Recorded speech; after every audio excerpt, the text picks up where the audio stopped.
ओम शक्तये नमः. हजारो वर्षांपूर्वी एक असा काळ आला जेव्हा संपूर्ण ब्रह्मांडावर अंधार दाटून आला होता. शुंभ आणि निशुंभ नावाच्या दोन महादैत्यांचा आतंक इतका वाढला की देवतांना स्वर्गातून पळ काढावा लागला. राजा इंद्र आपलं सिंहासनही वाचवू शकले नाहीत. न्याय डळमळीत झाला, धर्म थरथर कापू लागला. देवता पर्वतांमध्ये लपले, आस्था तुटून गेली, आशा संपुष्टात आली. त्या क्षणी त्यांना वाचवणारा कोणीही उरला नव्हता. पण महादेवांची शक्ती कधीच झोपत नाही. देवी पार्वती कैलासावर ध्यानस्थ बसल्या होत्या. तिच्या कपाळातून एक दिव्य ज्ञान जागृत झालं.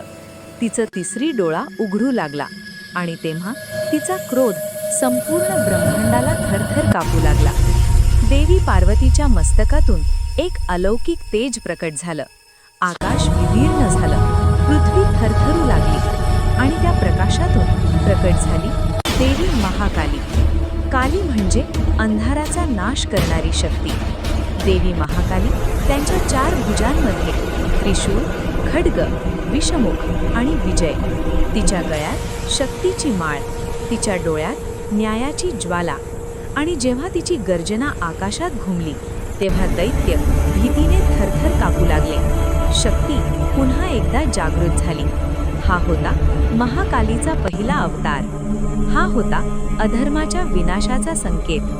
हा होता न्यायाच्या पुनर्स्थापनेचा आरंभ. ओम शक्तये नमः. लाईक करा, सबस्क्राईब करा. पुढील कथा रक्तबीजाचा वध.